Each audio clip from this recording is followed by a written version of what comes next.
or beg. You just stood quietly as they signed the last page. The ink was still wet when the attendant folded the paper, slipped it into a leather pouch, and nodded. That nod was the end of your life, the one that existed outside. The carriage that brought you was silent, but for the clatter of hooves. Its windows were painted over so you couldn't see the trees. Only the shifting patterns of light, flickering like candle shadows. You didn't ask where you were going. No one spoke to you. Even the guard who sat opposite, clutching his baton, didn't look up. Your hands were bound, not tightly. Just enough to remind you not to move. The building appeared like a cathedral, tall, gray, with towers that watched the sky. Ivy had swallowed half of one wall. Moss crept up the stairs. As you were led through the iron gates, you saw no patients. Only long windows, too high to reach, too narrow to escape. They called it an asylum. Not a hospital, not a house, not even a ward. A place for those whose minds wandered too far and never found their way back. The name carved above the doors read Westmore Retreat for the unwell, but everyone just called it the retreat. They asked your name again, not because they didn't know, but to test you. Your voice cracked when you said it. You hadn't spoken all day. The clerk didn't respond. He scratched it down with a squeaky pen and moved on. Next came the interview. A man with wire spectacles, yellowed teeth, and a voice like wet cloth asked you questions. Not about your illness, but your habits. How often you slept, what you ate, if you had dreams, if you feared being alone, if you heard things when the room was quiet. When you answered sometimes, he nodded. They didn't explain what would happen. No schedule, no instruction. Just a series of doors, each one heavier than the last. Your first glimpse of the ward was a hallway lit by gas lamps. The air was thick, not with stench, but something heavier. A dampness of old stone, old breath, old regret. A nurse took your coat. Another handed you a uniform. Stiff cotton, gray, stamped with your new number. No name, just digits. They let you change alone, but the door didn't lock. It never does. It doesn't need to. You're not going anywhere. The bed was already made. Iron frame, thin mattress, a single blanket. No pillow. A bucket in the corner. A window above the door with frosted glass. The view outside shows only more wall, higher and higher walls. You sat, waited. Nothing happened. Hours passed. A bell rang in the distance. Someone screamed. Then silence again. Time loses meaning quickly here. There are no clocks, only routines. Some spoken, some not. You eat when a bell rings. You bathe when they point. You sleep when the lights dim. You wake when they open the door and call your number. The days before this, your life outside begin to feel dreamlike. A blur of pavement, voices, arguments, meals, letters. You try to remember what brought you here. A woman's name, a mistake in the ledger, something you said at the factory. It all becomes fog. One nurse calls you patient, another calls you it. Neither makes eye contact. You've been here a day, maybe more. The silence weighs heavier than the stone. You start to notice how sound behaves here, how footsteps echo too long, how whispers linger even when no one is speaking. At night, you stare at the ceiling. There are scratches on the stone, not drawings, just shallow, desperate marks. You wonder if you made them, or if someone before you did, maybe both. Each time the door opens, you hope it's for release. It never is. Just meals or orders. Or silence. They haven't explained your diagnosis. You've heard the terms they whisper: melancholia, hysteria, confusion of the nerves, incurable, temporary, inherited. None of them fit you, but then again, maybe they do. You've stopped asking. That's the first sign, they say. When you stop asking, The paper that sent you here still exists. Somewhere in a drawer, signed by someone who once knew your face. Ugh, it's just ink. A sentence, a date. You are now part of a system. A number in a logbook, a figure in a bed, a pair of eyes that no one looks into. Welcome to Westmore. You won't be leaving. Not soon. Not whole. You are alone, and yet not quite. There are voices. Soft ones, muted by layers of wood, plaster, steel, and time. You do not always understand them, but you come to know their rhythms. Patterns, cadences, a rise here, a fall there. One low voice murmurs in short bursts, clipped and constant. Another, high and thin, sings without melody. They pass each other like ships, never touching but always afloat together in the same tide. They come at certain hours, not regular like clockwork, but ... familiar. In the morning, the slow roll of wheels. Somewhere nearby, someone is moved. Somewhere down the hall, a cart is pushed, its squeaky wheels speaking in halting syllables. A nurse with quiet steps, a tray with untouched food, a folded paper slid under a door. You don't see this, but you hear it. And hearing, here, becomes a kind of sight. There is a man who coughs, not from sickness, but from habit. You've never seen his face. He exists only as a dry sound, always 3 coughs in a row. You give him a name in your mind. You picture him in gray, like you, perhaps older, perhaps not. One day, his cough changes. It's sharper, longer, then stops. You don't hear it again, and that silence feels heavier than the sound ever did.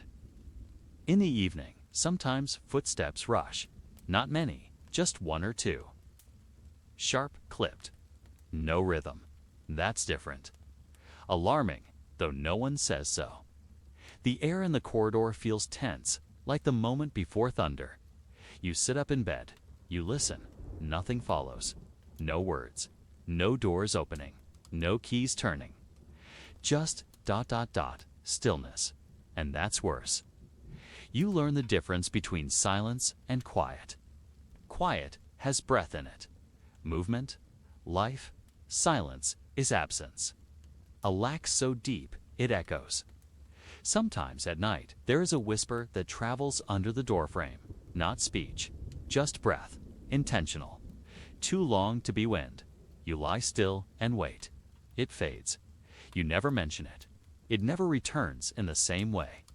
Whispers, though, are common, in the corners of long halls. In rooms where the lights never quite reach. They say names. Maybe not yours. Maybe never real names at all. But the cadence of a name that's unmistakable. Helen. Once. Jacob. Twice. No, no, endlessly. Voices bleed through vents, walls, air ducts. You know this building breathes. Its lungs are wide and old.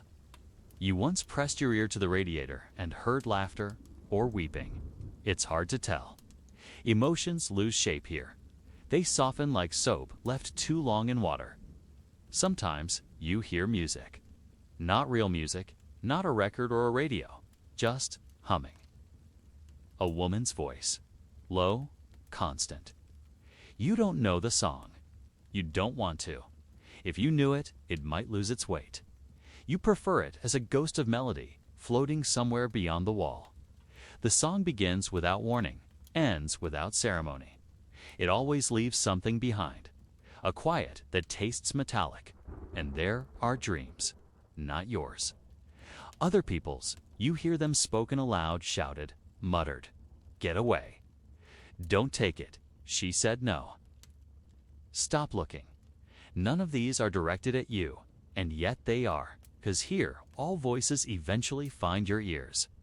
Sometimes you speak back, not aloud, never aloud, but you respond in breath, in heartbeat, in the slow clench of your fingers under the blanket.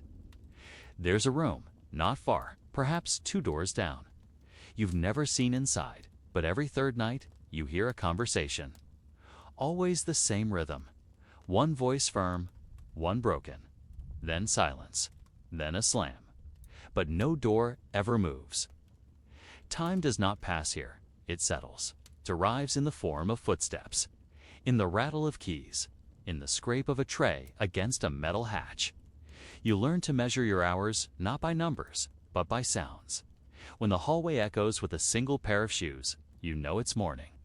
Not because of the light, your window is too high and too small, but because that S when Nurse Lean makes her rounds, always whistling the same four-note tune that never quite resolves. You know noon by the taste of food.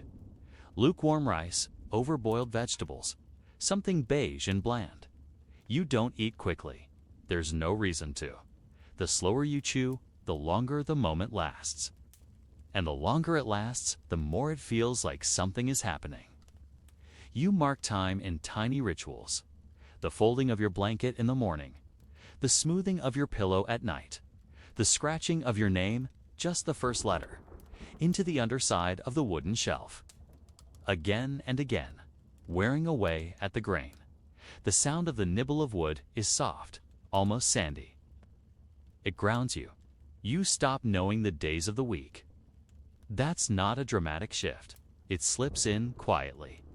One morning you think it is Tuesday, then realize you only believe that because your dream involves someone from before, someone who liked Tuesdays. After that, Tuesday is just a feeling, not a fact. There's a wall across from your bed. You stare at it a lot. It has a small crack, like a vein that runs downward in a crooked line. That crack becomes your sundial. Not for the sun, but for your thoughts. You follow it down and let your mind wander. You wonder what's behind it. Plaster, pipes, another room. Someone else, staring back. Probably not, but maybe. You try counting the seconds. You fail. Always, somewhere around 300, your brain wanders off. You start again, 3, 4, 5. No, it doesn't work. Time does not like being tracked here, so you count other things. The scratches in the floor, the tiles on the ceiling, the threads in your sleeve. There is comfort in that. Repetition becomes rhythm. Rhythm becomes a kind of clock, but even that clock bends.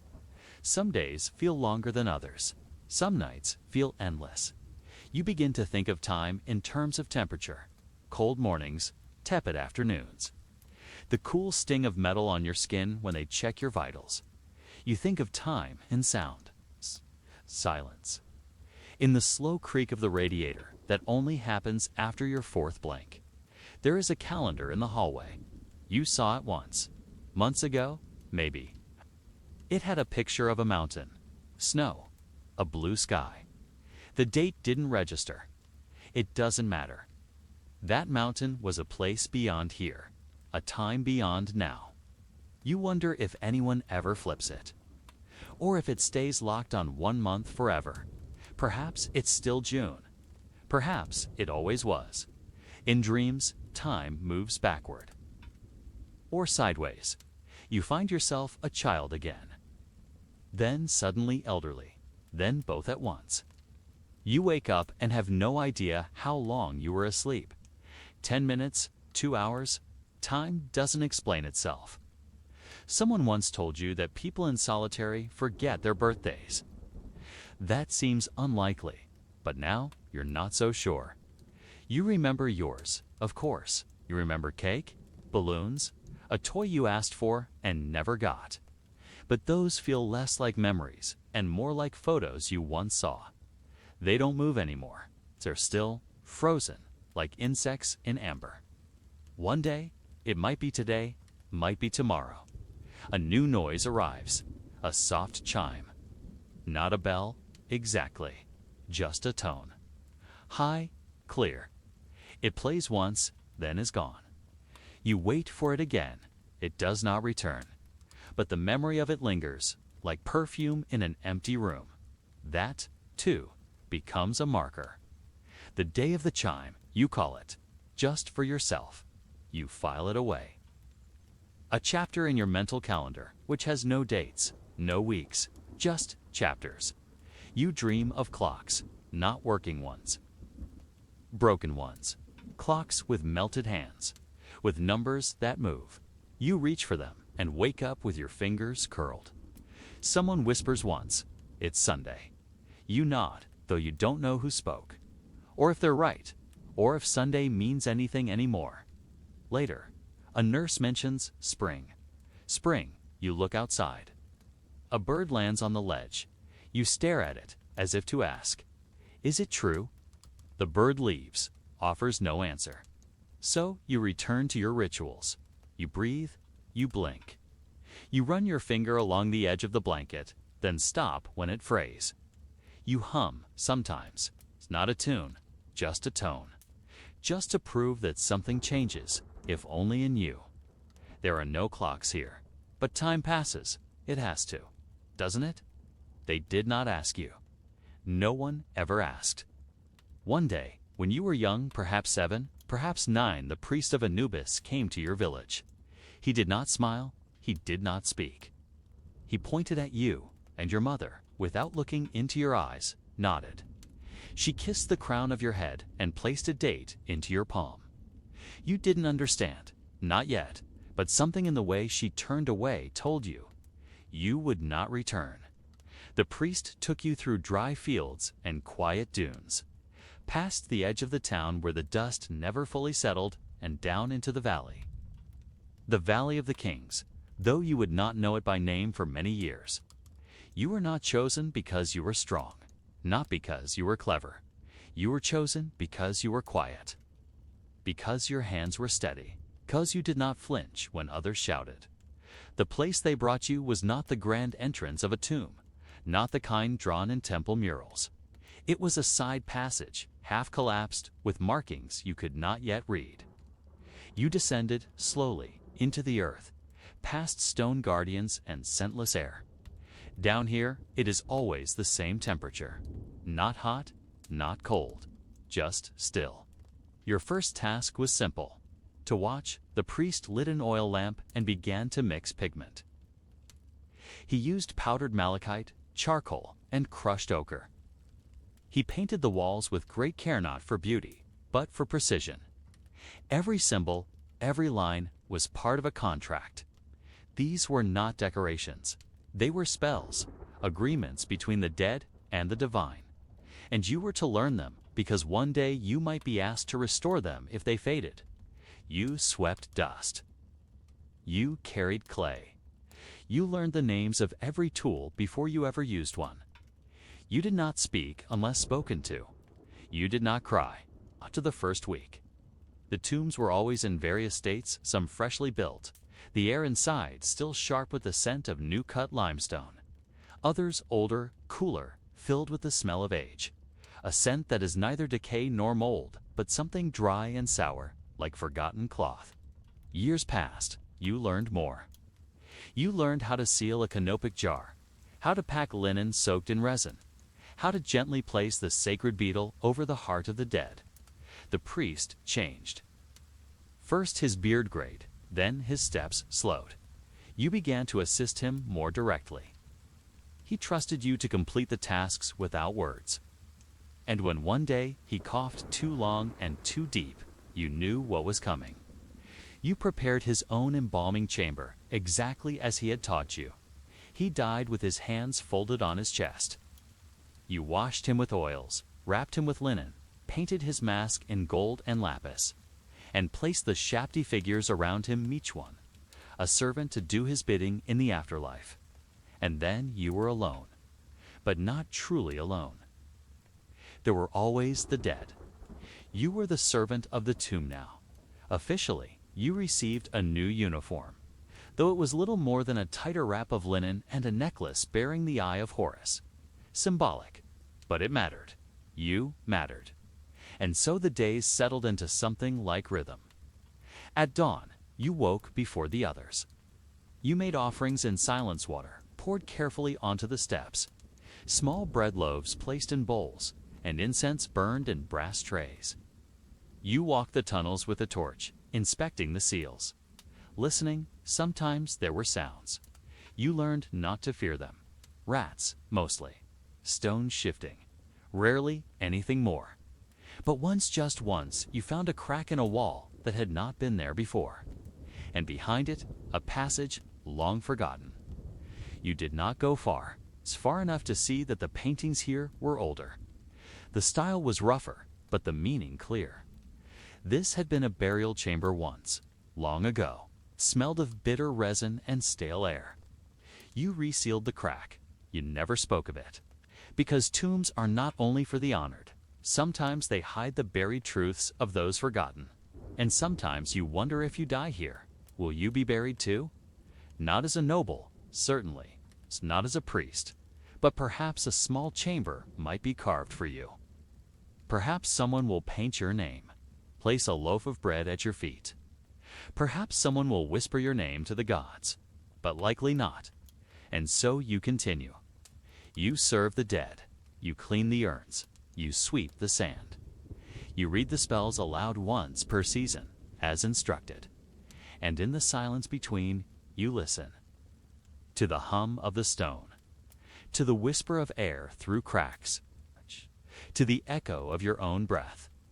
Time becomes soft. Memory too. You do not remember the sound of birds. You do not remember the taste of fruit. But you remember the prayers. You remember the sacred shapes. And that is enough. You do not ask questions anymore. By now, the rhythm of the rituals has replaced your need to understand them. The why does not matter, not here, not among the dead. Only the how. Only the when. The sacred order of things, passed from priest to servant, written not on scrolls, but in muscle memory and breath. At sunrise, you begin. Your hands, still stiff from sleep, are washed in perfumed water. Not too much. The scent must not overpower the incense. You dry them on the same cloth you've used since your first week of servitude. Strip of cotton fraying at the corners but soft as whispers. The first ritual is always for purification, not of you, of the air. You light the kifi, a sacred blend of frankincense, myrrh, honey, wine, and resin. Its smoke is slow and heavy. It curls in place, clinging to the carved walls as if remembering former lives. You wave a feather fan gently to circulate the scent, not too quickly, not too harshly. A breeze could wake what ought to sleep. Once the chamber is softened by incense, you retrieve the vessels. There are 4.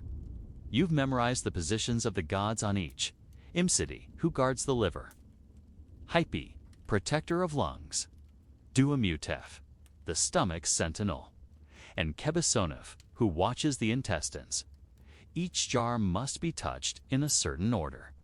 Each must be spoken to as if it could answer. And perhaps it does.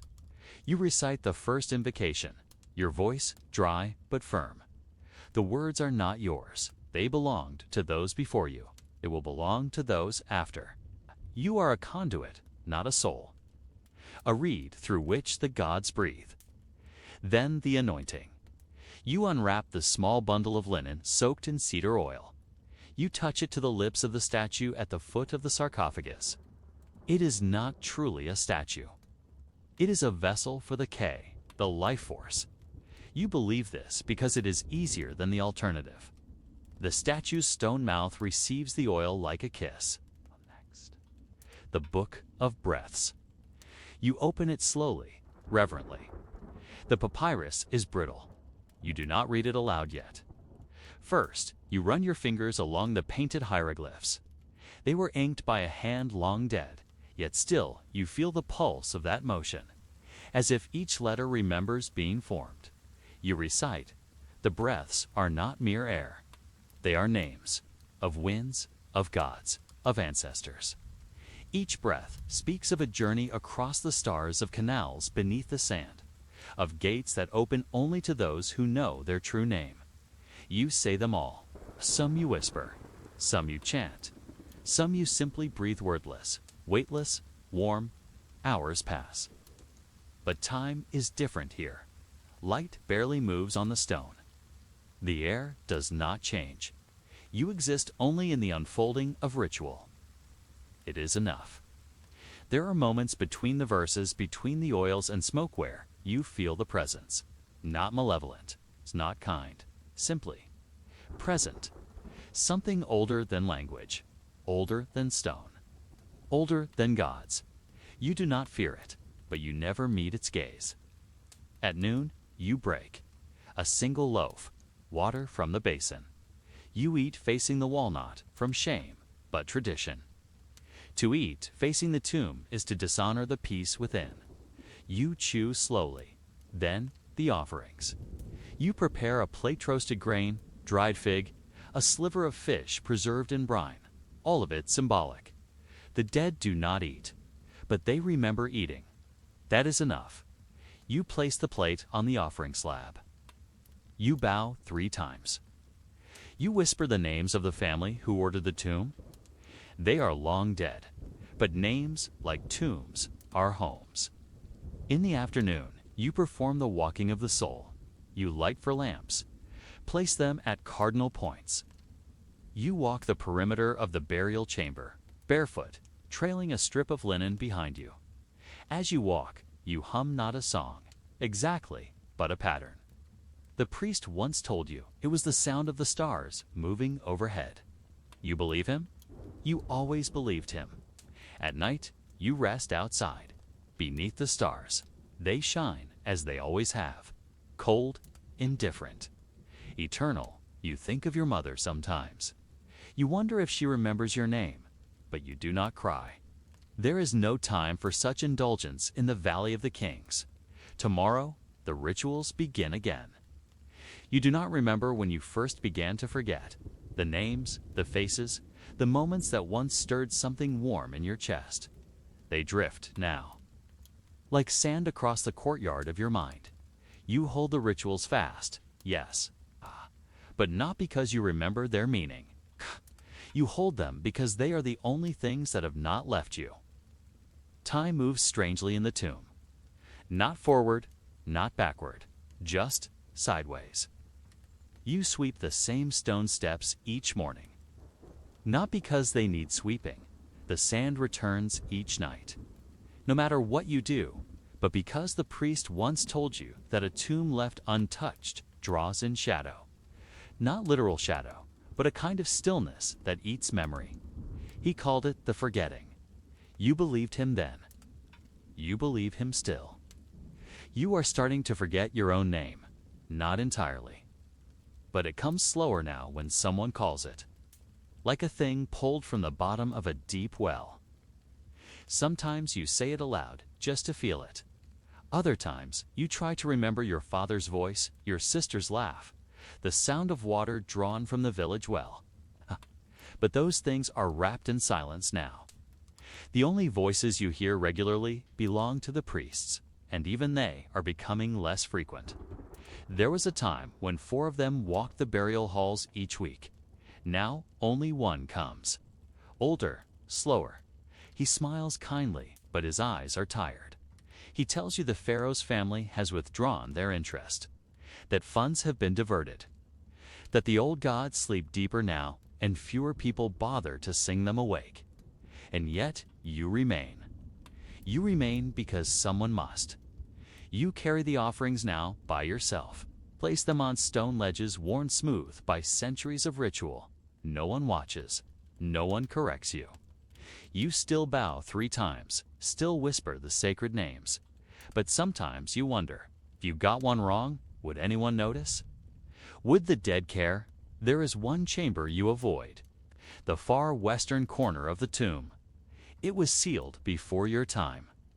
But one morning, you found it unsealed. A crack in the stone. Just wide enough to slip through. You entered once. Just once. The air inside was dry as ash. The smell faintly metallic, like old blood. In the center stood a statue different from the others. Less human, more beast. It had the head of a jackal, yes, but not Anubis. This one was older, unnamed. Its eyes were carved deeper, almost hollow. It stared at you without seeing. You left quickly. You do not speak of that chamber. Sometimes, when you pass it, you think you hear something. Breathing, perhaps, or not breathing.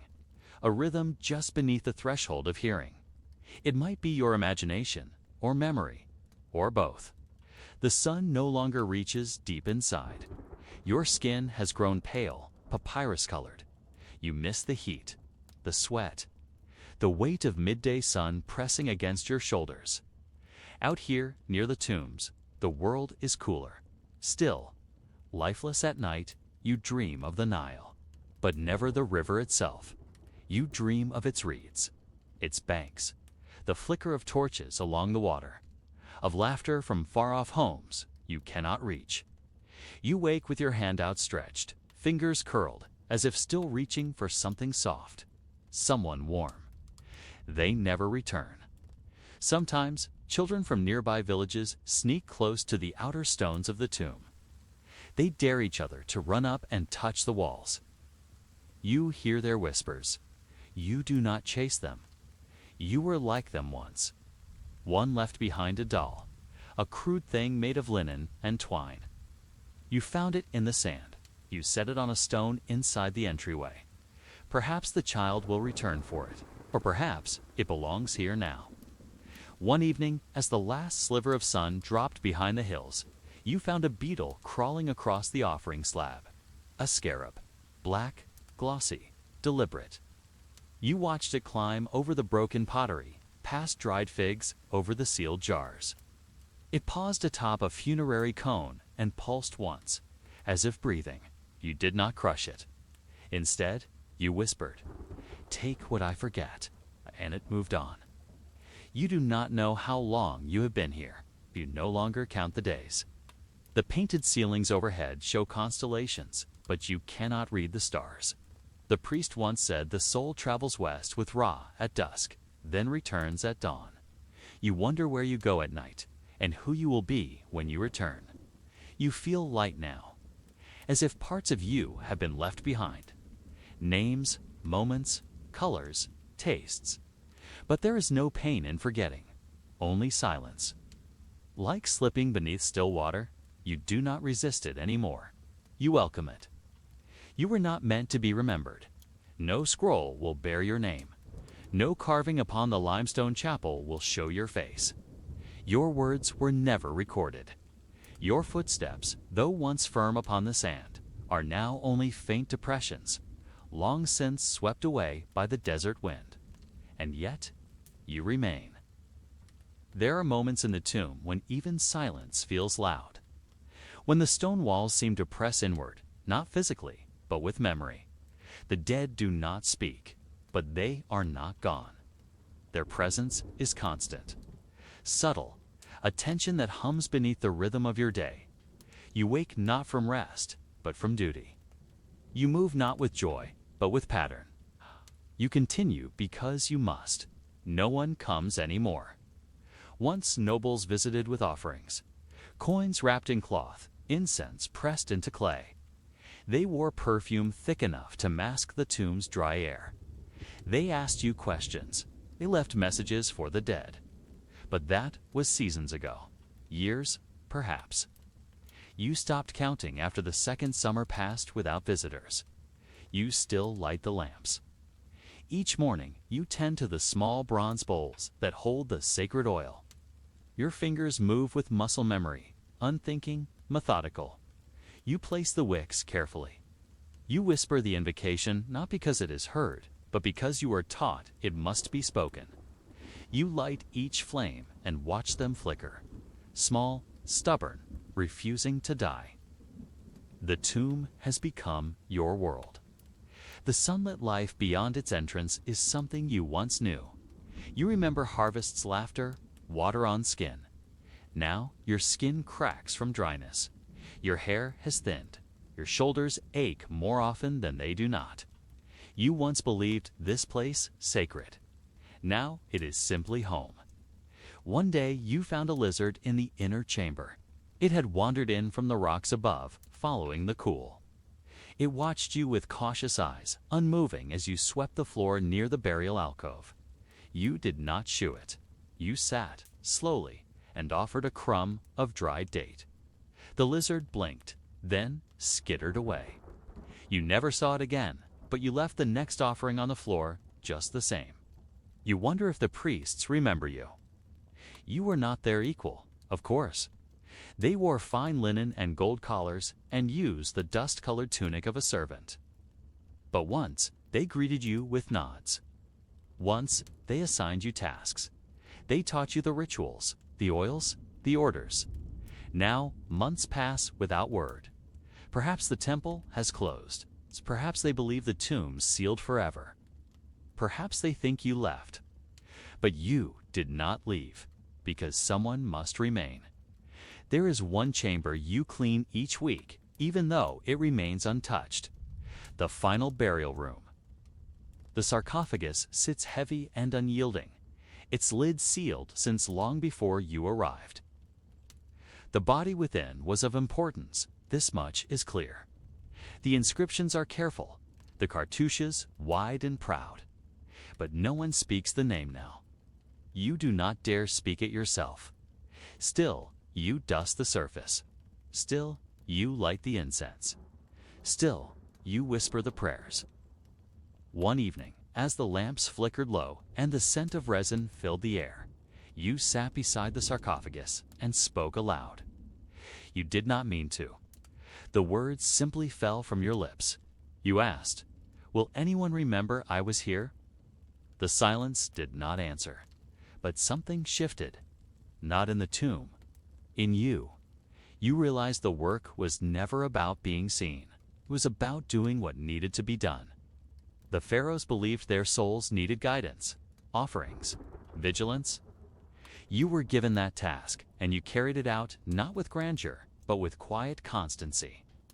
Like the sun rising behind clouds, like wind across stone, like sand slowly burying even the greatest monuments. One day, your body will fail. Perhaps it already has. You feel the heaviness in your limbs. You no longer hear as clearly. Food tastes of nothing. Some mornings, your hands tremble too much to hold the flint. When you can no longer light the lamps, you will wait for the dark. When your heart grows to still, you will close your eyes and allow the tomb to take you. There will be no funeral, no procession, but maybe someone else will come. A new servant, a curious youth, a wayward pilgrim. They will see the stone swept clean, the offerings arranged, the faint marks of careful footsteps in dust, and they will know someone remained, not for glory, not for praise, but because someone had to. And that is enough. Imagine standing in the lowest, darkest corridor of a forgotten tomb. Your fingers brush against cold limestone walls, carved with symbols whose meanings are only half understood today. Dust dances in shafts of amber light from a single flickering oil lamp. The air is dry, tinged with resin, and something more ancient still, a stillness that seems almost alive. You are far below the earth, beneath the desert, beneath the world of the living, and above you, somewhere in time, is a question. What secrets lie buried beneath these stones? For centuries, tombs like this one were not only homes for the dead, they were puzzles left for the future. A servant working in or near these burial chambers wouldn't he just clean the floor or restock incense. He would sometimes hear whispers of hidden rooms, of doors that weren't doors, of chambers walled over to deceive tomb robbers, and perhaps even the priests themselves. It wasn't paranoia. It was practice. The ancient Egyptians, particularly in the New Kingdom, were masters of architectural misdirection. Tombs were built not just to honor the dead, but to protect them. From the living, you, as a tomb servant, might have walked past a blank stretch of wall 100 times, never knowing that behind it was a concealed chamber, untouched by time. Priests wouldn't tell you. Scribes wouldn't note it. Only the chief architect and perhaps a trusted overseer might know. And they carried the knowledge to their own tombs, silent, loyal, and dead. Some of these secrets are only now being unearthed. Take, for example, KV5, a tomb in the Valley of the Kings, once thought unremarkable. It sat unnoticed for decades, but behind collapsed stones and beneath rubble, archaeologists discovered one of the largest tomb complexes ever constructed in Egypt. Over 120 chambers, interconnected like a labyrinth. Most were for the sons of Ramesses II, yet none were labeled. The builders had hidden even the memory of who rested there. You, a tomb servant, centuries earlier, would have passed by its entrance 1,000 times. You might have even worked in neighboring tombs, yet the corridors would remain silent. The air over the hidden chambers would remain still, until, of course, time grew tired of secrecy. Archaeology has revealed many such ghostly architectures, rooms within rooms. Corridors sealed before they were even used, entire sarcophagi never opened. In the tomb of Tutankhamun, the Boy King, walls were painted with such care that seams between potential chambers disappeared. Even today, theories abound about hidden rooms possibly containing Queen Nefertiti or unmarked caches of sacred objects. And it's not only the walls that lie. The inscriptions themselves could mislead. Sometimes names were deliberately erased, a practice called damnatio memoria. If you, the servant, served a tomb later disgraced, your tasks might include chipping out hieroglyphs in silence. Not questioning, just deleting. The priest would murmur the new name. You would carve it in. The tomb's memory would be rewritten. Stone can forget, if forced. But some secrets were practical, not political. Take the practice of reburial. When looting became widespread, the priests of the 21st dynasty took it upon themselves to collect royal mummies from plundered tombs and hide them. In a cache at Deir el-Bahari, dozens of pharaohs were found centuries later. Stacked together, labeled in ink, and hurriedly wrapped. Can you imagine, as a lowly servant, being called upon to help? In the moonlight, moving bodies once thought sacred. Wrapping them anew, placing them in nondescript coffins. Marking them not with golden spells, but with charcoal and haste. The grandeur of eternity reduced to storage. Even the objects themselves held riddles. Amulets were buried in specific locations on the body, each with a meaning, each with a purpose. But they were small, easily missed.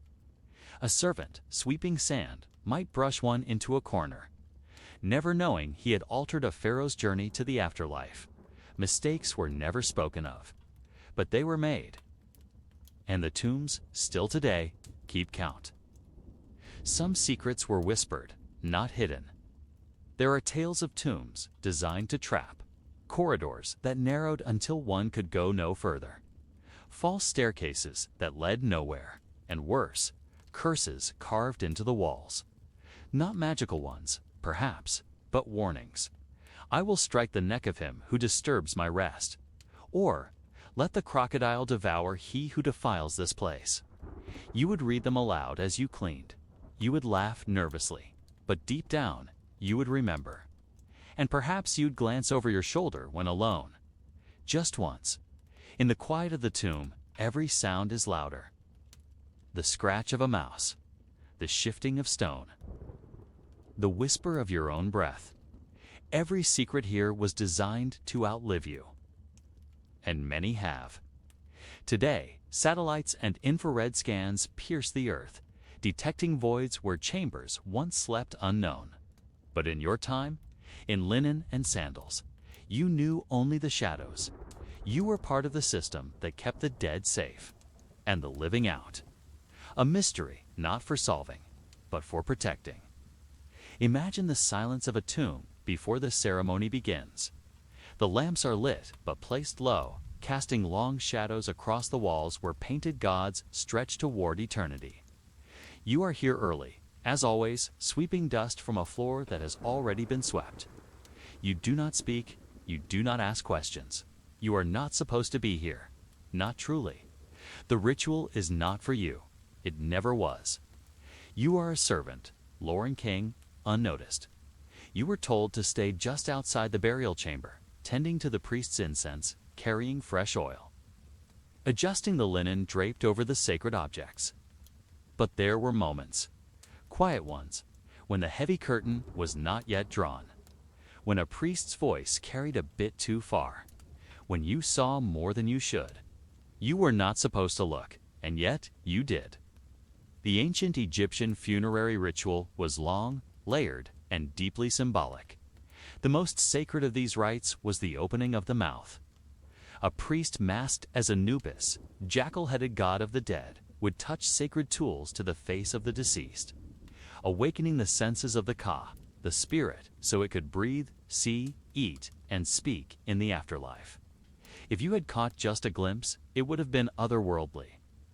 The dead laid out in their finest wrappings, gold glinting beneath shrouds. Priests murmuring in ancient tones, reading from scrolls older than stone. A censer swinging slowly, rhythmically, trailing curls of sacred smoke. The air filled with myrrh and frankincense, a darkness pierced only by torchlight and memory. You once watched through a small crack in the stone wall, not on purpose, but because it was there and you could not help it. A single eye pressed close. You saw a priest place a curved blade against the lips of the deceased, not to cut, but to symbolically open them.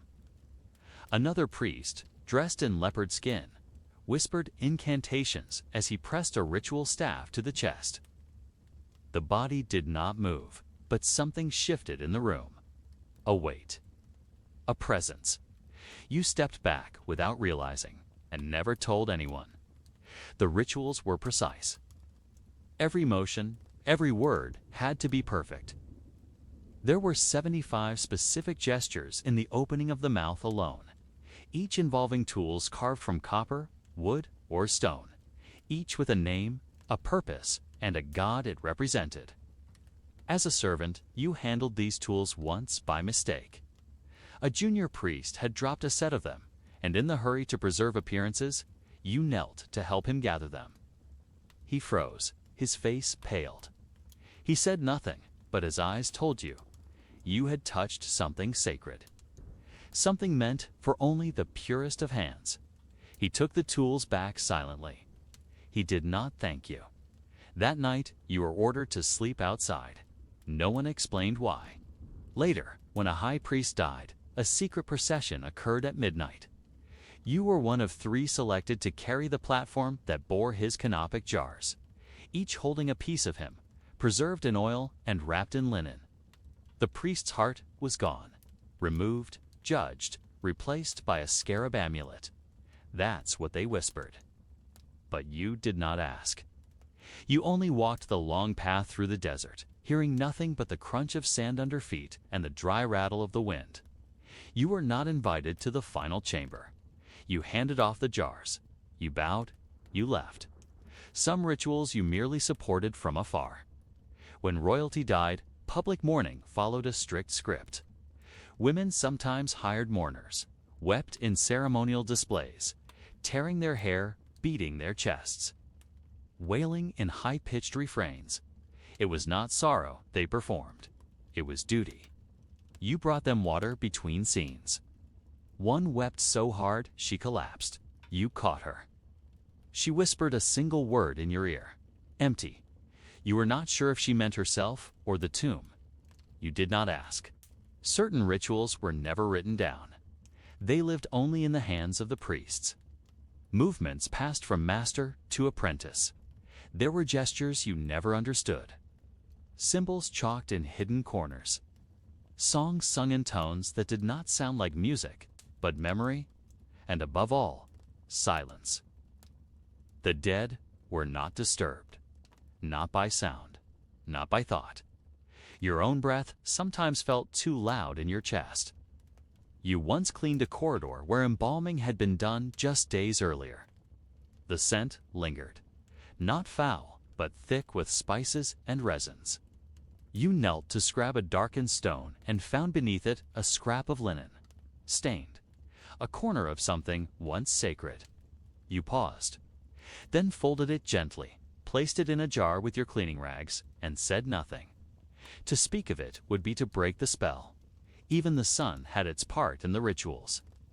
The tombs were built in alignment with the cycle of Ra, the sun god, who died each evening and was reborn each dawn. The architecture itself mimicked the journey through the underworld, long shafts descending into darkness, narrow corridors bending like rivers, final chambers representing the field of reeds, paradise if all was done correctly.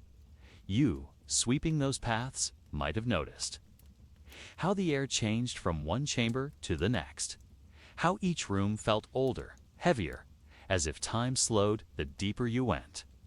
You believed in the rituals, even if you did not understand them. One day, a child, a new servant, asked you why a statue had eyes painted open.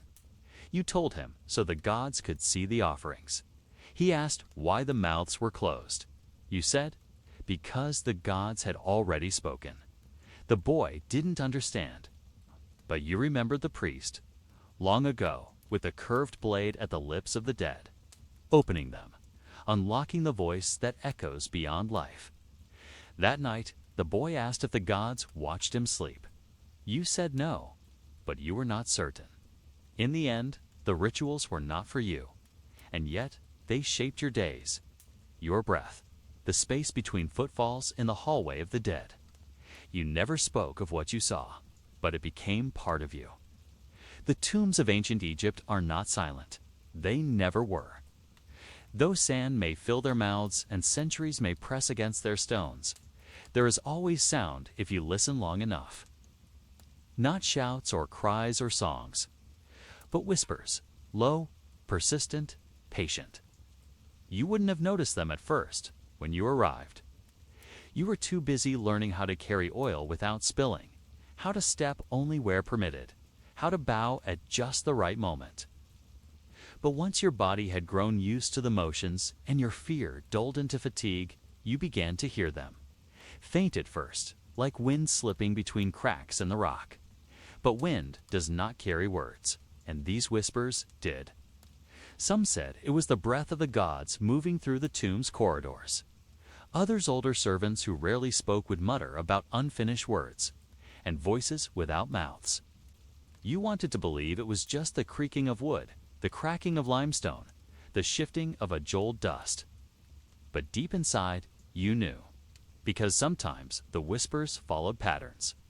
You heard them when you passed a particular statue, or only when sweeping a particular chamber.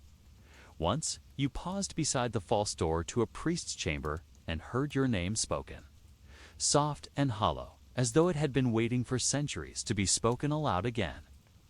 The overseers told you not to repeat such things, not to speak of voices, not to listen. The tomb is closed, one said. The dead do not speak. Only the living imagine. But even they avoided certain halls. Even they kept amulets close at night. Your cell was carved into the bedrock not far from the embalming chamber. At night, the walls seemed to shift. You knew they did not move. Stone is not so kind, but they felt alive in their stillness. You lay on your mat and watched patterns in the ceiling. Eyes, you thought. Closed eyes, drawn in soot. But they changed, slowly, as you blinked.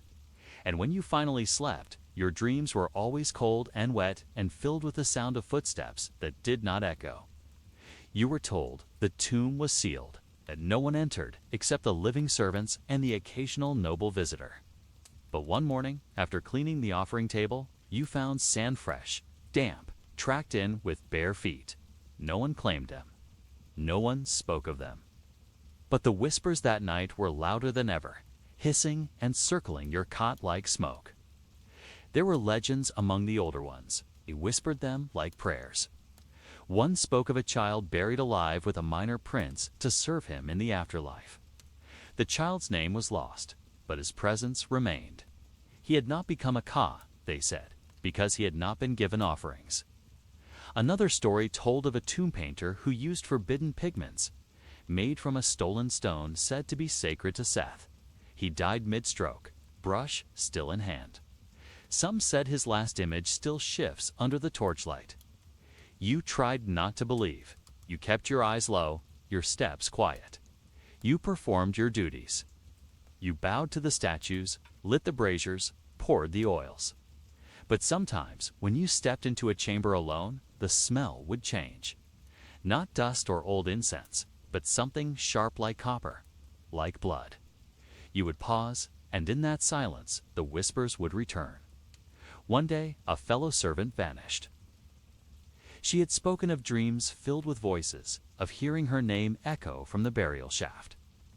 The overseer said she had left run away in the night, but her cot remained, her tools untouched, her sandals still by the door. After that, you were moved to a different corridor. But the whispers followed. They grew more familiar. You started recognizing tones, pacing. You imagined them as people-load priests, mourners, scribes. You imagined what they wanted. Perhaps they needed help. Or perhaps they were angry. Perhaps they had been buried with open eyes and were still waiting for them to close. And then, one night, you whispered back. You didn't mean to. It slipped out, soft as breath. A question. Who are you? The silence that followed was deeper than any you had known. It pressed into your ears, into your lungs, and then it answered. A single word. A name you did not know, but somehow understood. You never spoke of it, never told anyone. But the walls seemed to listen more closely after that. The air around you warmer. The dreams longer. The footsteps louder. You are not alone. Not in the tomb. Not in the dark. Not in your silence. Not whispered in terror, but passed around with almost a shrug. Among the laborers, among the priests, among the overseers with their stiff collars and frayed scrolls. Don't bring a dog, they would say. Don't whistle at night. And never, ever step over the threshold of the false door. It's cursed. And yet, they did. You watched it happen. The curse, if it existed, was not immediate. It did not leap out from the stone or boil the blood. It was quieter than that, slower, and that, in many ways, made it worse. It began with forgetting things, a name, a date, a task assigned just that morning. Then it moved to the body hands that trembled more than usual, cuts that wouldn't clot, shadows beneath the eyes that darkened even under torchlight. You noticed a scribe who once worked beside the sarcophagus chamber suddenly scribbling meaningless lines. Just practice, he said. Clearing my mind, his handwriting never recovered. One servant began waking in the night, always the same time. She'd rise, walk the same 7 paces, and kneel beside the wall as if listening. The physician blamed heat. The overseer blamed laziness. A week later, she stopped waking at all. But still, there was work to do. There was always work. Offerings needed preparing. Stones needed dusting. Incense needed layering in neat, symmetrical patterns. The gods did not pause their expectations because of whispers and forgetfulness. You had your own rituals by now. It's a quick knock on your cot frame before stepping onto the floor. A small scrap of blue cloth tied around your wrist dyed with the pigment used for the Eye of Horus. You did not believe in curses. Not really. But you didn't disbelieve either. The embalmers laughed at such things. There is no curse, one said, while carving resin into a skull. Only the foolishness of breath still trapped in the nose. But even they kept the jackal-headed god painted above their doorways. And when a colleague of theirs dropped a sealed jar and fainted at the smell that escaped, no one spoke of it again. Some said the curse was in the paint, in the black powder ground too finely, in the red that soaked too deep into the walls. Some blamed it on the bodies so many, all crowded into caverns meant for peace, now filled with prayers that no longer reached the gods. But the old priest, the one who never raised his voice, offered something different. It is memory, he said. Memory is the curse. You didn't understand, but over time, you began to feel it. The weight of remembrance. It's not your own memories, but others. The shape of footsteps worn into stone. The way a certain word echoed down a hallway as if it had been spoken 1,000 times before. The way certain statues seem to watch the same patch of wall forever. The tomb did not forget. It only waited. Waited for someone else to carry what had been left behind. And perhaps that was it. Perhaps that was the curse. Not a punishment for theft or desecration. Not a bolt of lightning from angry gods, but the quiet burden of knowing, of witnessing, of carrying lives and deaths and prayers that were never meant for you. One day you found a scrap of linen behind a storage jar. It was too new to be ancient. And the handwriting sharp, careful, was from someone you knew. A message, a note. You opened it. Only for words. Don't remember the voices. You burned it that night. Slowly, watching each word curl into smoke. And yet, you still do. You remember them. All of them. It is not the tomb that holds the most silence. It's not the burial chambers or the tunnels beneath the sand. No, it is the palace. Not the grand facade of gold-dusted stone that visitors sometimes glimpse from the river. Not the columned halls painted with stars or the friezes that boast of the pharaoh's victories, but the back halls, the shaded corridors, the rooms that lie behind other rooms, the ones you never enter, not even to clean. You are a servant, not of the tomb, not of the temple, but of the house where breath still lingers, where royalty lives and dines and schemes.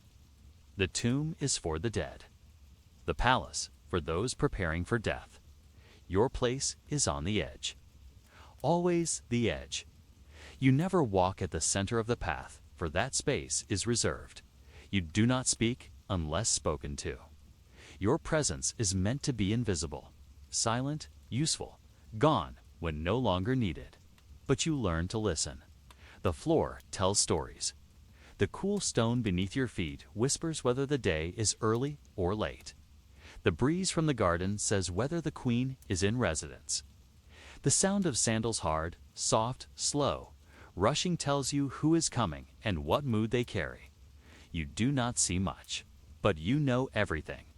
Your day begins before the light. The bricks of the courtyard are damp, smelling of night's dew and old ashes.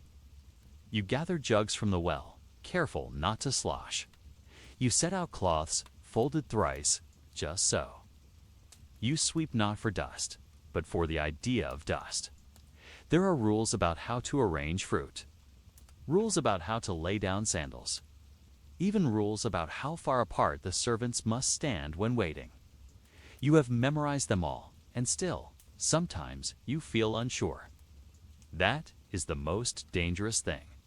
Not ignorance, but uncertainty. You carry trays sometimes with bread, sometimes with tokens of scent, pressed flowers, perfumed wax, small bundles of herbs wrapped in linen. These are not for consumption. They are offerings to mood, to keep tempers level, to maintain balance in a world built on balance. You are never alone. Even in the quietest corridors, eyes linger in corners. A servant who forgets is corrected. A servant who remembers too much is replaced. There is a courtyard you pass each day, but never enter. You see it through the slats of a screen.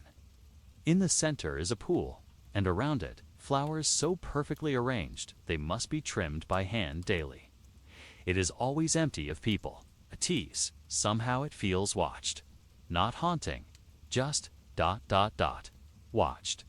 You wonder if that is where decisions are made, where names are spoken softly before they disappear from the palace forever. There are high voices behind curtains, laughter like tinkling silver. Not joy, but performance. The kind of laughter that covers tension, not releases it. Sometimes you are summoned to bring water or cloth, and you see faces painted, distant, assessing. You are not a person to them. You are a surface, an object that delivers other objects. And yet, sometimes you see things. A prince who trips while running through a hall, his laughter unguarded. A priest removing his sandals too quickly, revealing ink-stained feet. A noblewoman with a thread loose from her robe, tugging it nervously. These moments are small, but they are real. You gather them like smooth stones in your mind. Proof that even in palaces, humanity cannot fully be erased. You know the rooms by scent. One smells of cedar, another of rose, one, oddly, of beeswax and vinegar. That room is avoided by most. They say it belongs to an old advisor who has served for kings and has outlived his usefulness, yet still remains. His eyes are said to be milky, but he forgets nothing. He asks questions no one wants to answer. There are feast days, bright, overwhelming, crowded with color and noise. You stand at the edge of the great hall, balancing trays of wine or dried figs, watching dancers whirl while musicians pluck at strings. You do not watch the pharaoh. You never watch the pharaoh. Your eyes are trained on the spaces between bodies, on the rhythm of the movement, waiting for a signal, a gesture, a need. You return to the servants' quarters long after nightfall, your feet sore, your hands raw. You sleep on a woven mat, your dreams filled with echoes clinking cups, murmured phrases. The scent of incense that seems to linger behind your eyes. You dream in fragments, in half-finished sentences and faces turned just out of view. And the next day begins the same. You do not remember the years, only the seasons. When the river rises, you know it is time to prepare offerings for the gods. When the air is thick with dust, the court moves north. When the mangoes appear on the table, the children are allowed to play near the outer walls again. And through it all, the palace remains. Silent in its center, loud in its margins. Alive with power that you will never touch, but still you serve. The bedchambers are not what you expect. For all the opulence spoken of in the outer world, the columns, the carvings, the golden basins.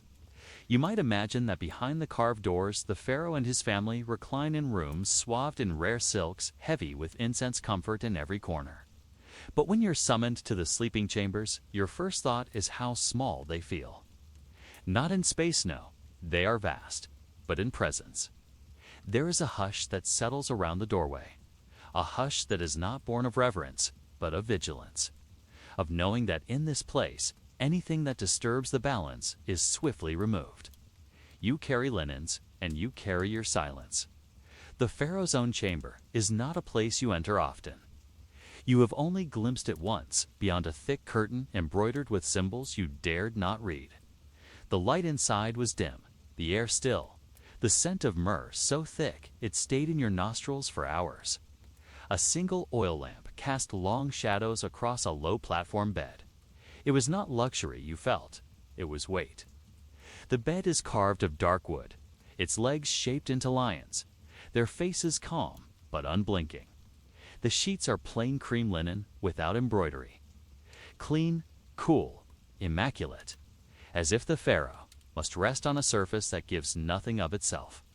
You think briefly how different it is from your own cot. The queen's chamber is softer, but no less guarded. She does not sleep alone, not always. There are attendants who sleep in adjoining rooms ready to fetch water. Soothe dreams, cool the air with fans woven from ostrich feathers. They do not speak, they breathe with caution. You are told not to speak to her unless spoken to, and she rarely speaks. When she does, her voice is low and musical. You remember the first time she addressed you? She asked your name. You gave it. She said, "A soft name. It suits the hour." Then she turned away. You told no one, not because it was forbidden, but because something about it felt too delicate to share. Her bed is layered with silks, pale blue, sun-faded to silver. There are small figures carved into the bedframe lotus flowers. Falcons, a river that runs along the edge. You once traced it with your finger while changing the sheets. It felt cool, like water that had never seen the sun. In other chambers, those of lesser royals, favored priests, or visiting dignitaries. The styles vary. Some prefer raised pallets of stone, covered with furs. Others sleep on mats placed directly on the floor, believing humility brings clearer dreams. But all of them share one trait: distance. These are not rooms where laughter echoes or fires burn low with friends gathered close. These are chambers of sleep. Yes, but also of solitude, of control, of quiet, and of power. Because here, in the softest linens, among the scent of crushed rose petals and cedar wood, decisions are born. Murmurs are exchanged. Secrets move beneath the weight of closed doors. You change the linens. You refill the oil lamps. You place fresh reeds by the doors, and you listen. Not for words, but for absences. When the queen does not leave her chamber for 3 days. When the prince's sleeping mat is replaced twice in a week. When 2 guards are stationed outside a chamber where none were posted before. You observe. You remember. Not because you seek knowledge, but because your life depends on rhythm. And when the rhythm shifts, you shift with it. The other servants understand this too. You communicate in glances, in breath, in pause. If a tray is held too long, if a lamp is not lit in its usual corner, if a curtain is drawn when the sun is still high, these are signs, not of danger, but of change. And in the palace, change is never simple. You once found a bracelet beneath the queen's pillow, gold, shaped like a coiled serpent. You left it where it lay. Later, you returned to find the entire bedding set replaced. No one said why. Another time, you were instructed to carry a message from the high priest's sleeping quarters to a chamber you had never entered. Inside, a figure sat, cloaked in blue, face covered. You handed the scroll, and the figure nodded. You never told anyone. Because in the palace, discretion is more valuable than gold. And in the bedchambers, where the walls are lined with woven silence, and the air is thick with dreams that do not belong to you. Your task is simple. See everything and forget it all. The mistress does not speak to you directly. She never has. Her instructions are passed through 3 voices before they reach your ears. First, the chamber steward. Then her personal handmaid, and finally the overseer who manages all interior servants. You know her scent before you know her face. Sandalwood oil, lotus perfume, and the faint mineral sweetness of ground rose quartz. When she walks past, the air shifts. Not because she moves quickly, but because she draws attention without seeking it. It's in the hush that follows her presence, the way others lower their eyes even after she has passed. Your duty is simple. Maintain the mirror. It sounds like nothing, but it is not. The mistress's mirror is sacred, not because it was blessed by priests or marked with the name of a god, but because it is hers. It hangs inside her chamber, near the place where she is dressed each morning and undressed each night. It is framed in electrum gold and silver fused by heat, cooled by moonlight.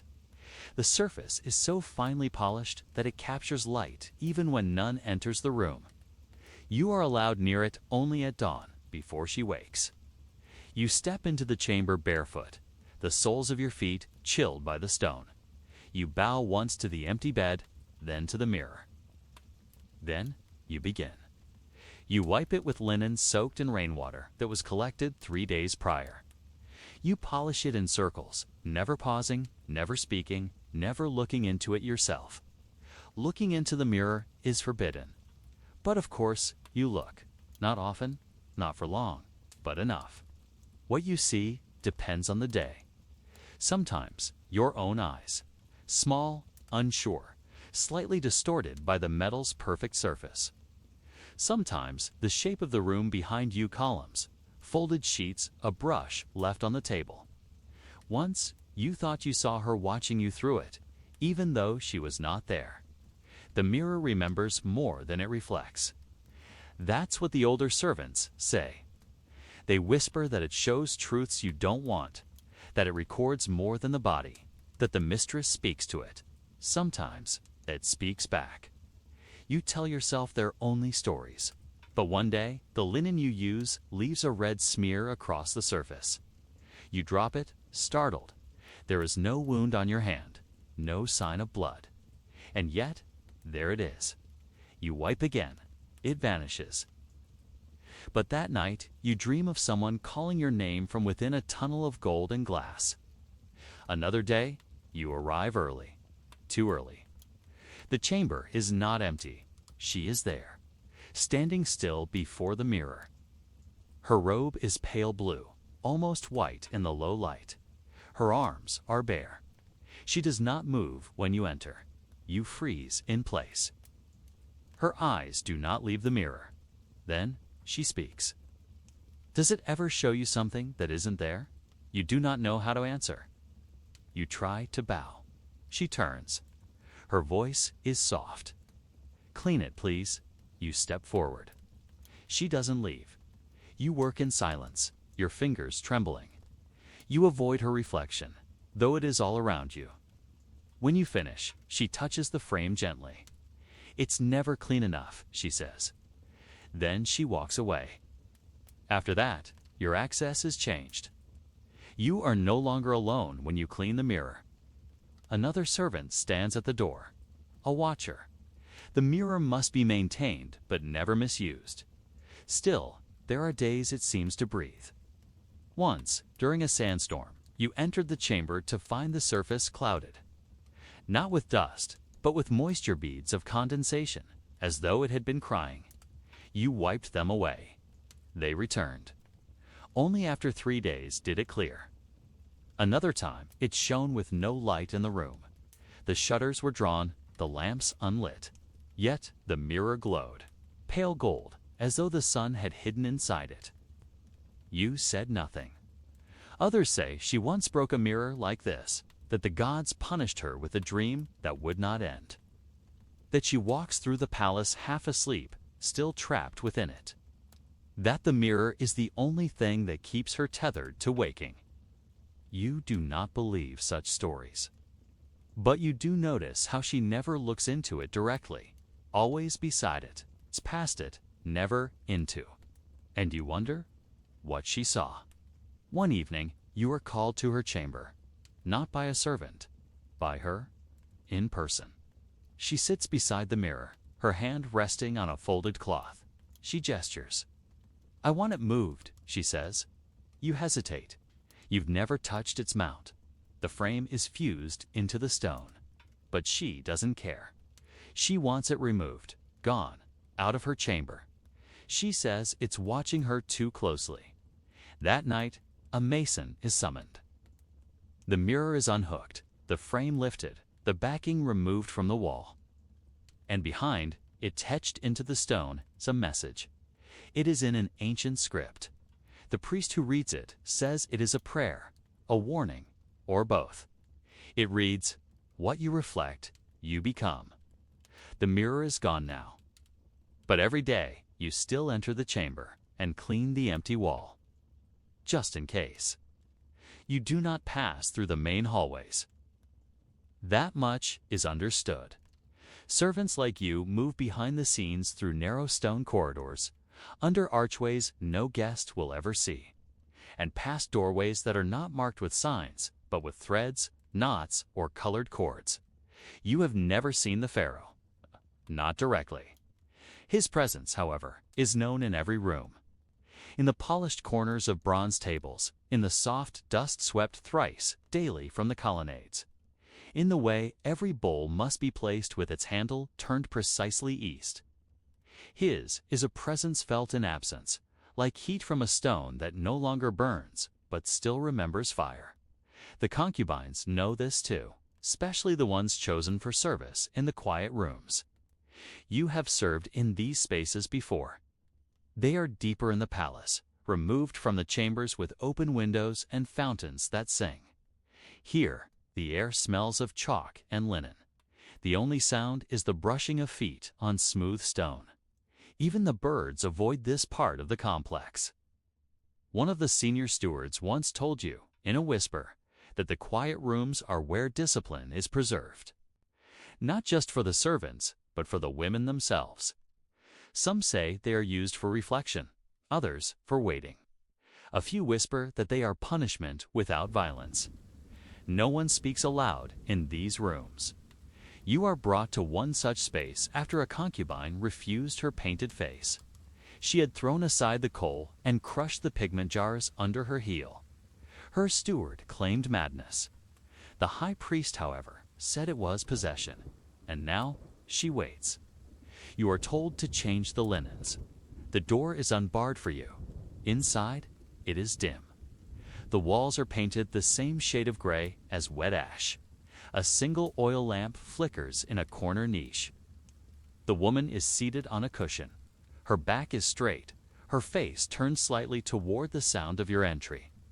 Her hair is undone rare, and the palisand flows like black water across her shoulders. She does not speak. You bow, step quietly past, and begin to fold the fresh linens. Every movement is deliberate.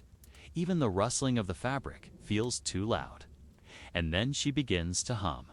It's not a song you know, not from the musicians in the upper courts or the lullabies of the wet nurses. It is older.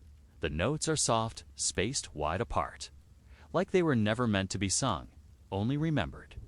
You continue folding. Suddenly, she speaks. Do you think anyone remembers my name? You are not meant to answer such questions, so you don't. She smiles, just barely. I had a mirror, she continues, until last week. Now I watch myself in the lamp. She turns her face slightly. The light reflects faintly in her eyes. They say silence teaches obedience. But I think it only teaches you to disappear in pieces. Your hands pause over the linen, but you do not look up. I had a sister, she says, after a long pause. We arrived together. She had lighter hair. Tay liked her more. I don't know where she is now. There is nothing you can say. She begins to hum again. You finish your task and step toward the door. Before you reach it, her voice finds you again. Will you light another lamp? There are no rules about light, only about sound. So you do. The second lamp flickers to life. The room changes slightly. Not brighter, just more present. She nods. I forget what day it is, she says. But maybe the light remembers. You bow and leave. The next time you are sent to the quiet rooms, she is gone. Another woman sits in her place, silent, still, a different shape of sadness. And so it continues. In the quiet rooms, the walls do not speak, but they listen. And if you stay too long, they begin to listen with your own thoughts. You return to the main chambers, to the mirrors and brushes and oils and duties.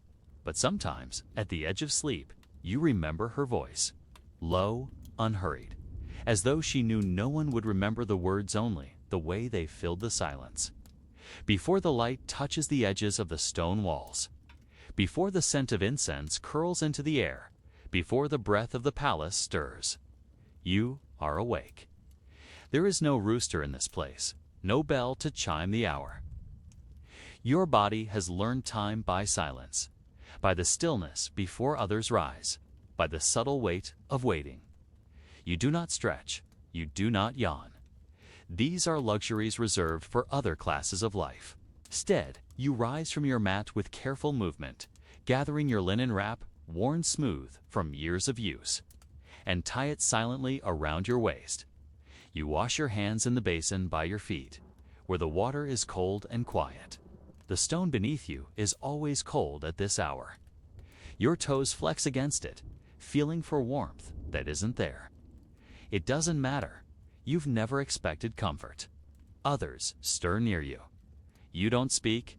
No one does yet. This part of the morning belongs to silence. The servants' quarters are arranged like the ribs of a fish. Narrow passages with small doorways off to either side. There are no windows.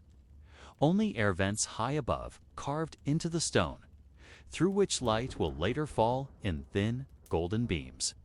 For now, though, the dark is absolute. Your feet remember the pattern of the floor. One crack, then 3 steps, then the narrow arch, then the curve left. Your body knows this path without needing to see. At the first bend, you pass the mat of the laundry girl. She's still asleep, her head tilted to the wall, her fingers curled into the threadbare cloth. You nod to her shadow. At the second turn, The boy who tends the kitchen fire is already up. You can hear the scrape of flint, the hush of breath. Your task this morning is the same as every other. Prepare the concubines' morning basins. You will carry fresh water. You will steep herbs. You will gather the oils and cooling stones, all before the sky turns from charcoal to gold. Your route takes you past the second-level storage, where stone jars the size of your chest are stacked like silent sentinels. There is a particular jar near the back, hidden behind a woven mat. Inside it is the best water, cooler, untouched by sun or dust. You draw it in silence, filling a brass jug that weighs nearly half your body. The palace itself is just beginning to shift. There is a faint hum in the walls, not from voices, but from breath. Air moves differently in these spaces, especially before the drums. Even the insects wait. You reach the concubine's bathing chamber just as the first sliver of color appears in the eastern sky, visible only through a small slit in the wall, where light filters in like a blade. You kneel at the basin. The marble is smooth, a luxury even you are allowed to touch when cleaning. You pour the water with precision, avoiding splash or sound. It is an art, really. The quiet of service. You add the crushed mint leaves first, not too much, or the scent will overpower. Then petals of dried lotus for calm. Finally, the single drop of myrrh oil, taken from the steward's locked cabinet with care. This mixture is what the women will bathe their hands in before painting their lips. You do not see them yet.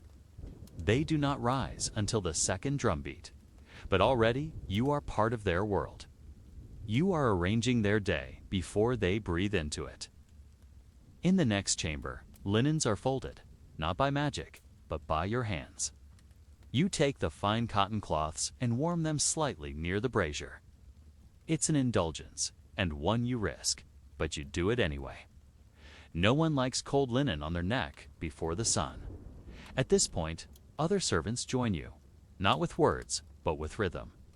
One begins polishing the brass mirrors, his sleeves pulled high. Another arranges the wooden combs. One girl lights the incense by grinding the paste into the clay holders.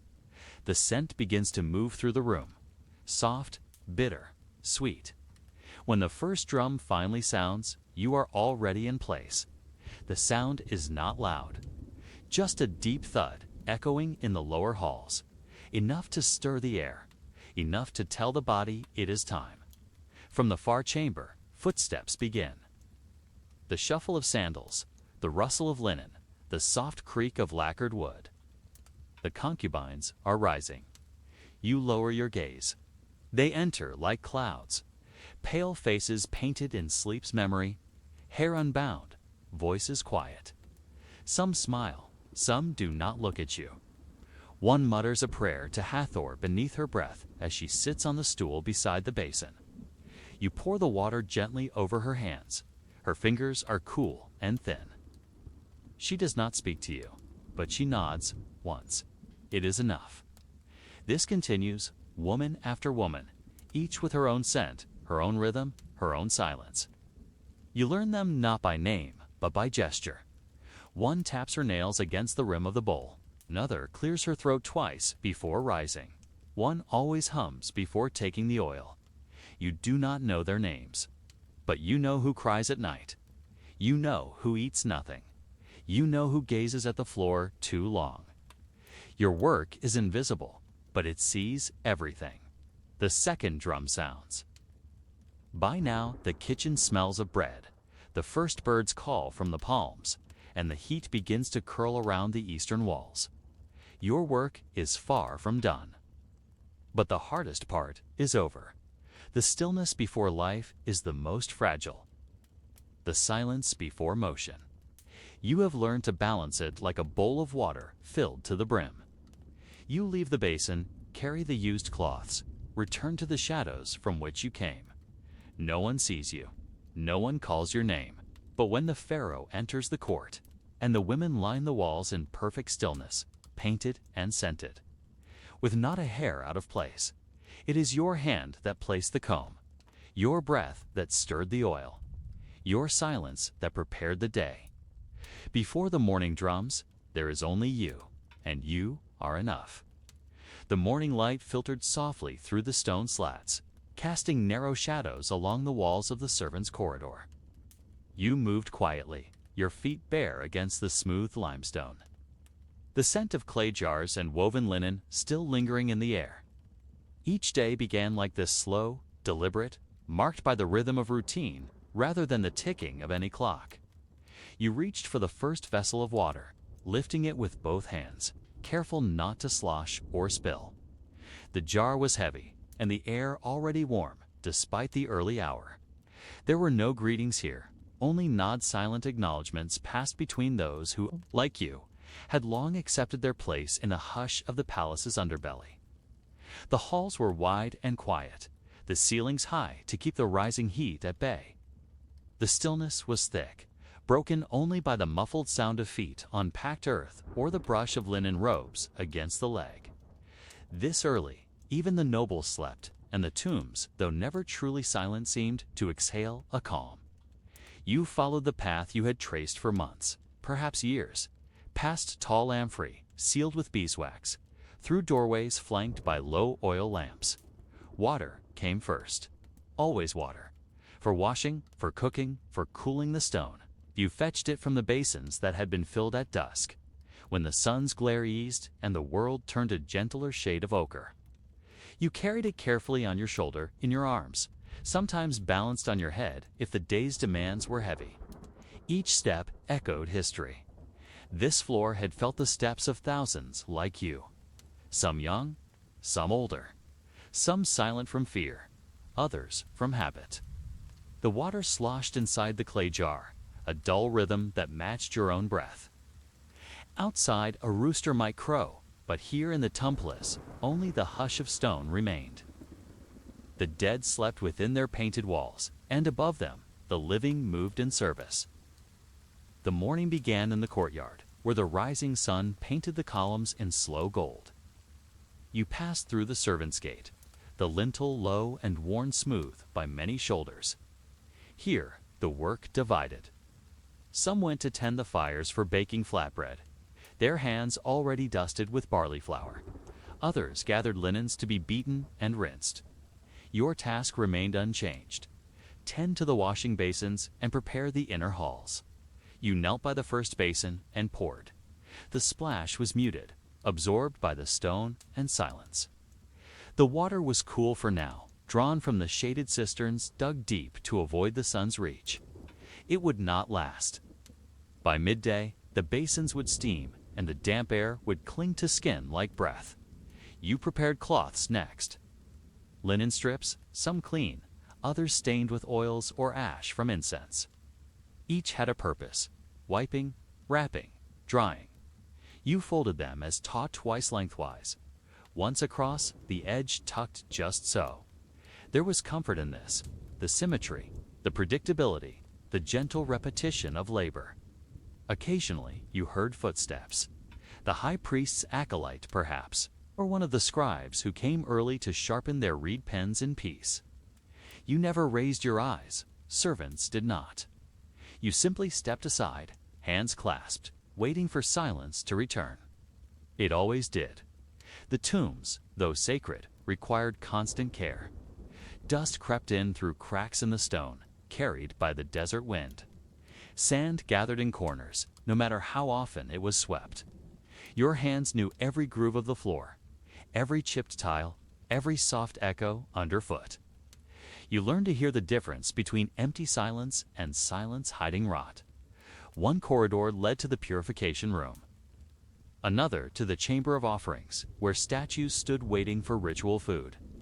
These places needed preparation: water to cleanse, oil to anoint.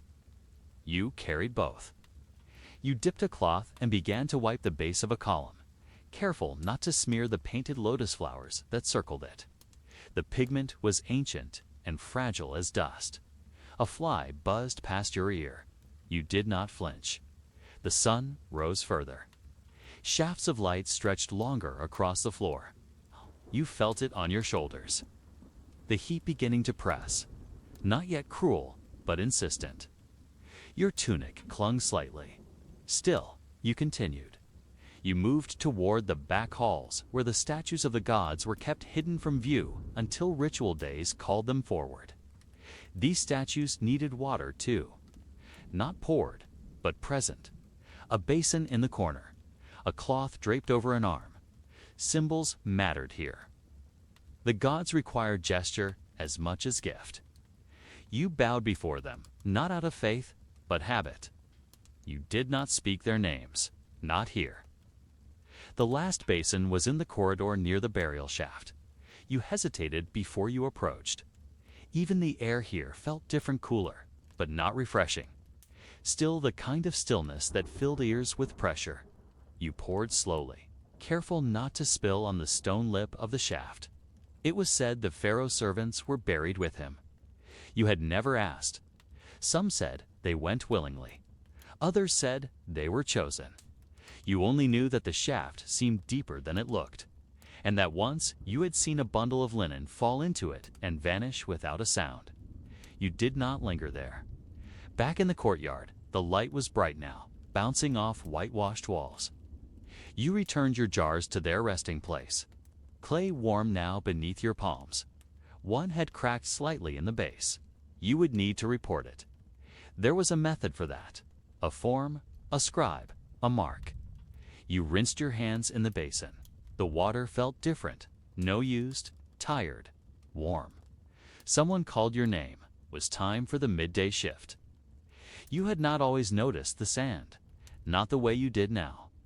In the beginning, it was a presence you tolerated. It coated the floor in a thin layer, gathered in your bedding like forgotten crumbs, stung your ankles when the wind rose. It followed you, into your meals, into your eyes, into the folds of your linen. But as the days stretched and blurred, the sand became something else, a second skin. An inescapable whisper of where you lived and what you were. Not separate from it, never above it, but always beneath it. Morning came again, though you barely registered the difference. The sun did not rise, it emerged slowly, like a command obeyed. You had slept on a reed mat, tucked behind a partition of woven palm fronds.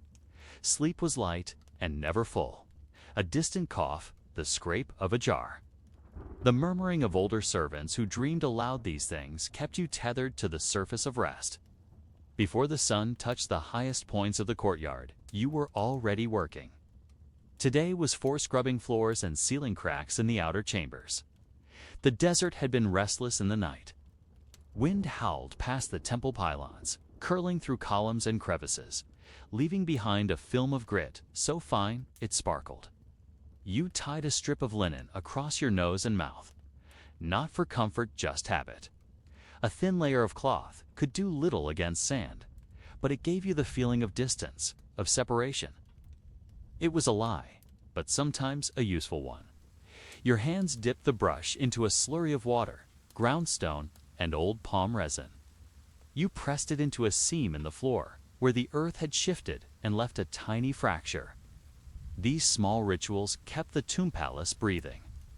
Without them, the building would begin to collapse in on itself, not in a grand fall, but in quiet, patient ruin. Like a man who stops eating, not suddenly, but with a soft, silent refusal that no one notices until it's far too late. The courtyard echoed with activity. Silent activity. This was not a place of laughter or conversation. Here, language was made of glances, of postures. A tilt of the head meant this needs replacing. A pause in step meant I'm waiting. A full turn of the body meant go now. You moved according to this wordless dance, a harmony practiced by dozens of servants who had grown into this role like stone worn into smoothness. By mid-morning, your tunic was damp, your fingers wrinkled from water. You paused to rinse your brush. The basin was now cloudy, the water warm. A small clump of sand floated in the center. You stared at it. Just a handful of grains, yellow, pink, gray. They spun slowly, like tiny galaxies in reverse. You watched until the swirl slowed, then vanished. There was something comforting in the routine of erosion. You moved to the next chamber, the Hall of Scrolls. Here, the sand was not welcome. It was the enemy. It crept into scroll tubes, found its way between seals, dulled the inks. The scribes hated it, though they never said so aloud.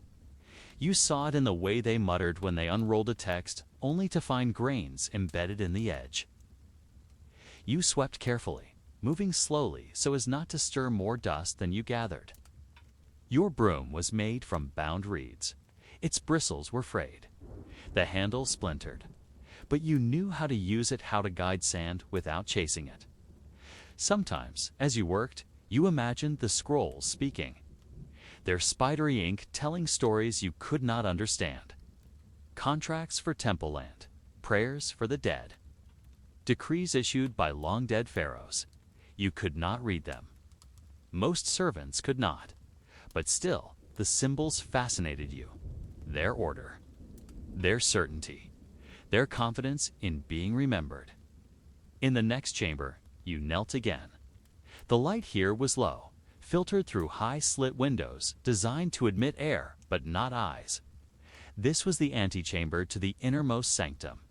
You had never entered the sanctum itself. That place was forbidden. Only priests with clean hands and ritual oils might cross that threshold. Still, you prepared its doorstep. You swept the path. You cleaned the offering bowls, some empty, some still crusted with dried bread or wine or blood. You did not ask what had been offered. You only wiped it clean. At one point, you looked up. Across from you, another servant, a girl your age, was cleaning a statue's base. She did not look at you, but her presence was grounding. A reminder that you were not alone, though you often felt like you were. You nodded once. She did not respond. That was normal. The sun climbed higher. The air thickened.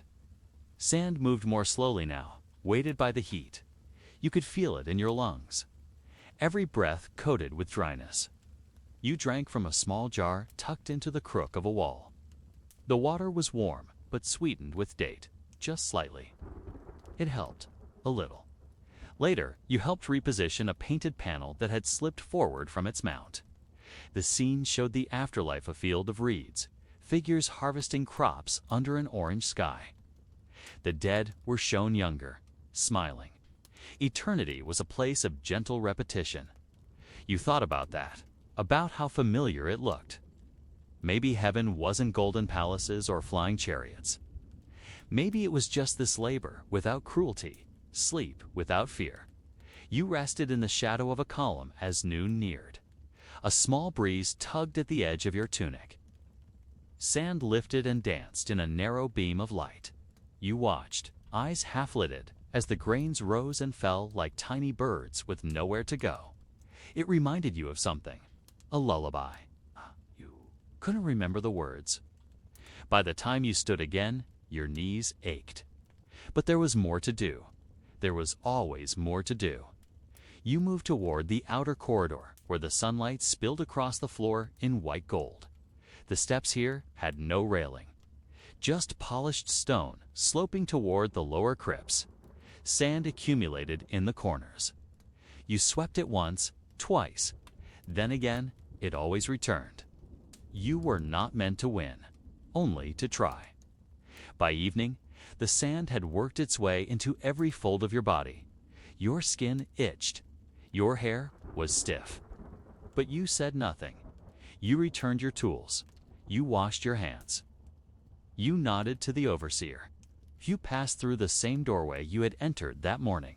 And as you lay down, the mat still warm from the heat of the day, you found a single grain of sand beneath your shoulder blade. You did not move it. It belonged there now. The tomb is quiet at night. Not silent, but quiet in the way an old man breathes after speaking all day. The sounds shift from work to waiting, from commands to murmurs, from tools to thoughts. The corridors remain, of course, unchanged. But the way you walk them changes. Your pace slows, your steps soften. The shadows feel longer, the air cooler. And the tomb no longer belongs to the priests or even to the dead. It belongs to the in-between. To the ones who move like they were never here, you lie on your mat again. The same one as always. Woven palm fronds, fraying at the corners, pressed flat by your weight over weeks, months, years. You have lost count. Sleep does not come easily. The body is tired, yes. But the mind walks without your consent. You hear the shuffle of footsteps in the passage beyond your room. You don't turn to look. You already know the rhythm. It's a servant older than you, one who mutters numbers to himself as he walks. He used to be a counter of jars. Then his hands trembled too much. Now he counts steps. It keeps him steady. The mat beside you is empty tonight. The girl who usually sleeps there, she was called to the inner chamber late. No one says why. No one asks. When she returns, she will not speak of it. If she returns, you close your eyes. But you don't sleep. The tomb breathes. Above you, layers of stone press down tons upon tons of carved ambition. Walls inscribed with prayers and warnings. Ceilings painted with stars that will never move. Air does not travel here unless guided. And still you feel something shift. Not breeze, not temperature, but presence. A movement of something unseen, but never absent. You remember what the old woman said once? It's the one who polished statues for 20 years until her fingers curled like dried figs. She told you the tomb has ears. That every whisper offered here is carried down into the dark, where it coils around the ankles of the embalmed. They listen, she said, but they do not care. Not unless you break the rules. You never asked what the rules were. In the distance, a door creaks, not a loud sound, just wood settling. Or something passing through. You wait. The sound does not return. Your eyes adjust to the darkness. Shapes become clear. A pot near your feet. A shelf of folded cloth. A shallow bowl with a crust of dried lentils. You count these things, not because they matter, but because counting helps. 1, 2, 3. The rhythm pulls you toward sleep. Then someone coughs. Nearby, not a stranger. Familiar still, it startles you.